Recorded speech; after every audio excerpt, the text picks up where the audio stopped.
Rolling camera. 3, 2, 1. Rolling sound.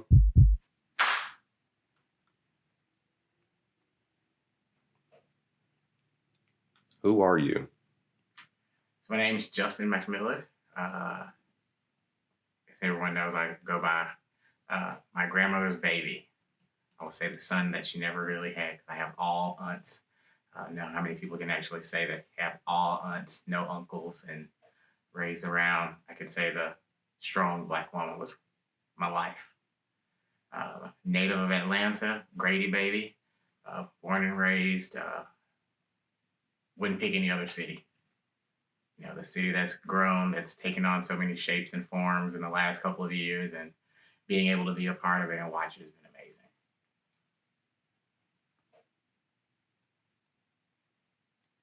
And camera. 3, 2, 1. Rolling sound. Who are you? All right, my name's Justin McMillan.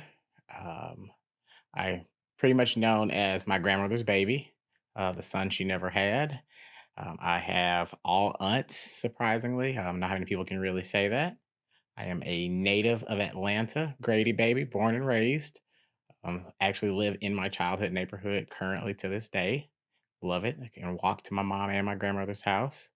Uh, Can't say I pick a better city to live in. Watching it evolve, watching it change, watching the skyline and landscape change has been pretty freaking awesome and scary when you think about the traffic. But I love it.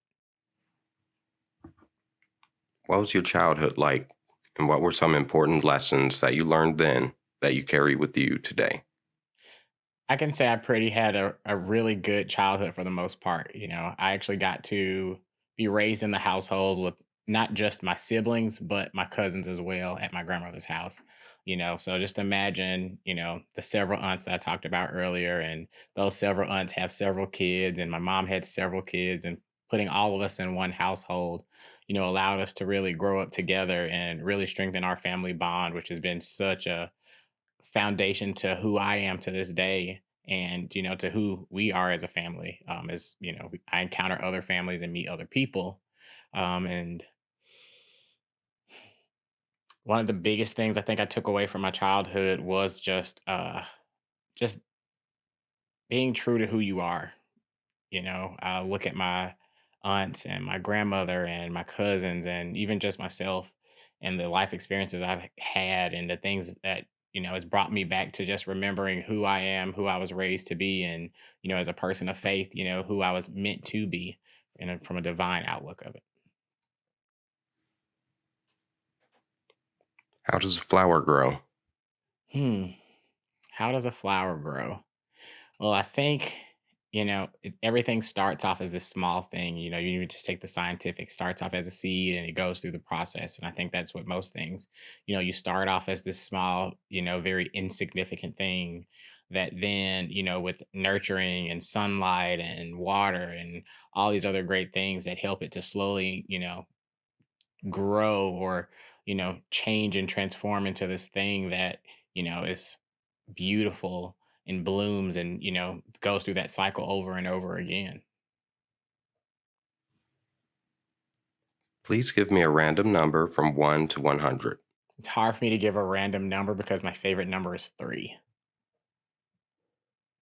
Yeah, I don't know, everything I've ever seen kind of rolls around in three for some reason. Are you doing what you believe in? Or are you settling for what you're doing? What would you rather be doing? Or why do you believe so deeply in what you're doing? It's a lot of questions. uh I believe in what I'm doing simply because I've gotten to see so many people grow and change and push themselves beyond some of their initial thought. I've had people work for me that, what started off as just as a job to do, turned into passion. It turned into career goals, and it allowed them to then spread that to someone else and to see it multiply and the lives it gets to touch it's pretty profound to me. It's kind of how I measure the success of myself at work and in my life is how many people can I impact for them to impact and then to continue that cycle on and on and on and on. If I could be doing anything else, it would probably be event planning and coordinating.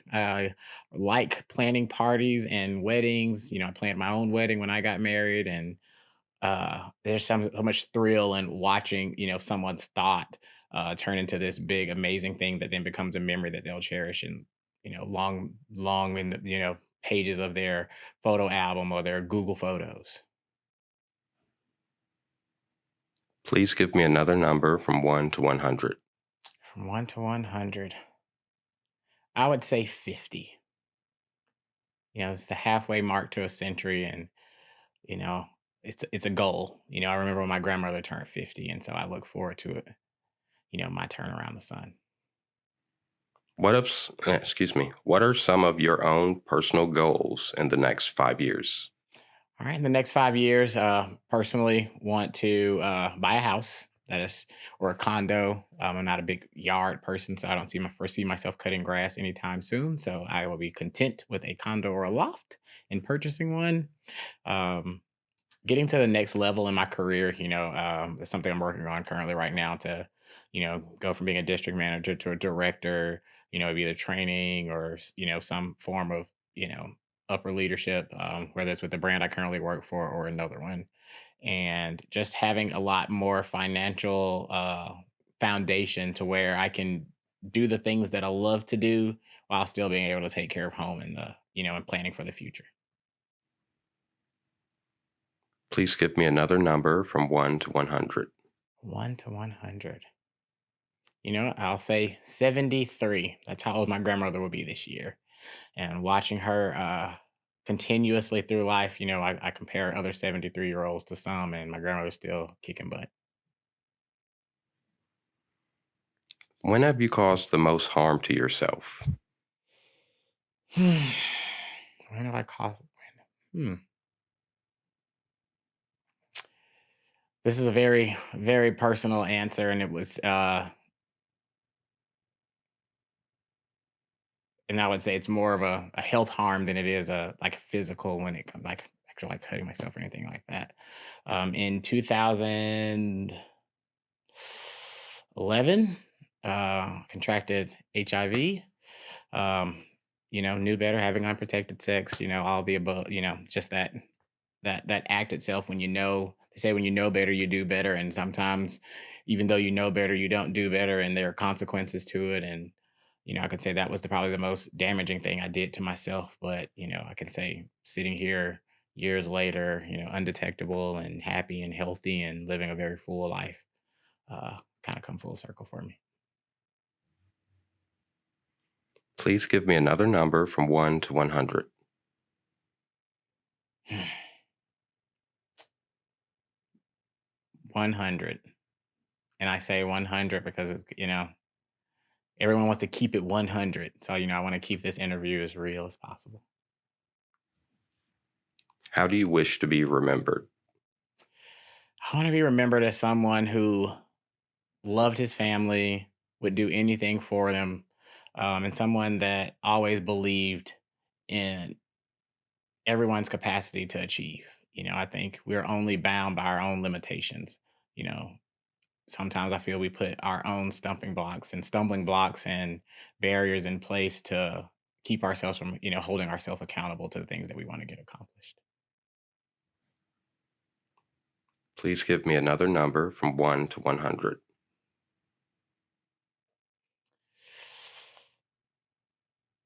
I want to say probably 25. I know it's around that time that I was, if I do the math right here. Nope. Yep. Still 25.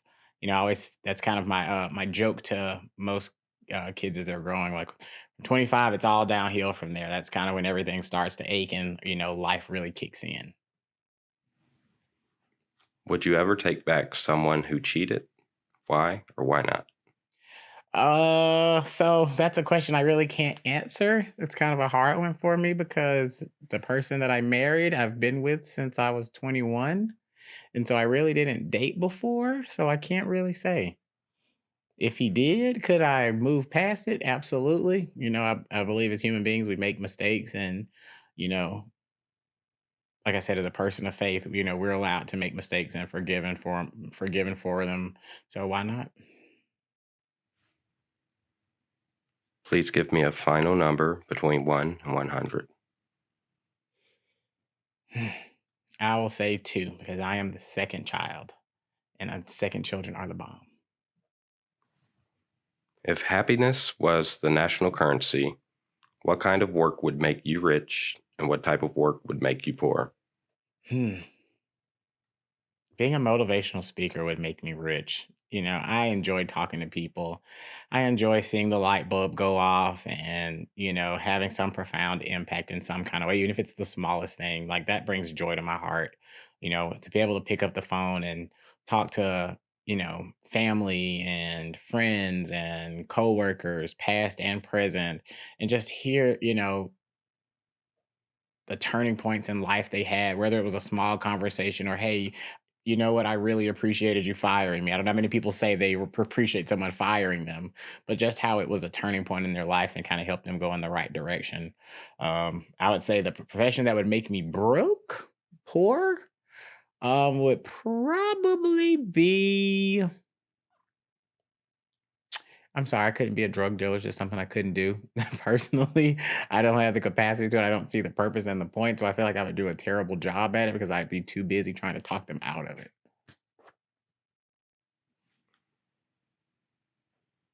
How do you find meaning in your daily experience? What propels you through life? Every opportunity to get up uh, motivates me. And every time I get to come home and start the day over with a new challenge, pushes me beyond my own capacity. There are days where, like everyone, the alarm goes off and, oh, if I could just have 5 more minutes, that snooze button gets pressed probably more times than I can count. But knowing that I am charged to lead others and, the example that I set reflects in my team and how I'm viewed is such a huge part for me. And on the other side of that, oh, what's the other part of the question? Wait. What propels you through What propels me life? through life. You know, the idea that someday I'll have to share my story. And what do I want that story to be? My boss says it all the time that everyone has a story. I hear that, I've heard that so much in the last year and about sharing your story. And, it's not about what people say when you're in the room, but when you're not in the room. And so when I'm not in the room, I want people to view and to think of me as someone that's positive and encouraging and uplifting, that's trying to be better, trying to make things better. I'm not the idle gossiper person. I try to stay optimistic and, happy go lucky is what most people remember me even as a kid as. And, if I can brighten up a room, even with something as simple as a, hey, how you doing? That just means the world to me. What has the experience of living been like for you to this point? What can people learn from your life? Life has been interesting. I can say for me, it's been started off, kind of simple-ish for the most part, single mom and, her getting married and, the pitfalls of that and, not seeing successful marriages and even myself going through, being separated and, losing my brother last year to gun violence and, coming up on a year for that. It's been very interesting, the last parts of it, and just a lot of self-reflection on, what do I want to get out of life? What is important to me right now? Whereas I used to be a big workhorse and someone that was always just, just trying to do a great job, trying to hit the metrics, trying to shine and, to do the best, to do the best, be the best. That now I've had to kind of take a pause and think about, what is truly making me happy in this world and in this lifetime. Am I fulfilling my heart's desires? I want to travel more. That's like on my, on my list of things is I want to see more of this country, see more of the world, and, not confine myself just to the mentality of work and protecting my time a lot more, I even made an agreement with, my GMs a couple weeks ago that, after 6 o'clock, no text messages from me and vice versa, so that I could protect their time as much as them protecting mine. So, this is the big question and the reason we're here. Life is fleeting. We never know when it's our time. If these were your last words ever recorded, what would you say about your life and your legacy? These are my last words, and just thinking about anything. I have lived a life full of love. Being able to come out to my family and have that support and that ongoing love has been so amazing to watch. To watch, you know, my nephews and my nieces grow up and, having the support and love of my brothers, where so many people don't get the experience of having a family that loves and accepts them for who they are. And so that's one thing that, after I'm long gone, I want people to always know I've lived my life unapologetically as myself. I haven't had to pretend to be anyone or live life, that wasn't 100% what Justin wanted to do. I do what I want to do when I want to do it. There's not a box that I feel like I have confined myself into. Whether it's, how I dress, how I have my hair, what I do as a career, who I choose to love, that I have been me 100%. And that's the biggest thing that I want to ever be remembered. So, I'll ask you again finally, who are you? I will forever be Justin Keon McMiller, someone who has found joy and happiness through faith, family, friendship, and being impactful to others and being able to, and I'll say this, to steal my company's mission to spread joy, enrich lives, and serve others. To be a beacon, to be an example that though even though trials and tribulations, there's always another side of things, and that the things that we go through help to shape us to be the people that we are meant to be, just not who we think we're supposed to be. Thank you so much for your time. Oh, thank you.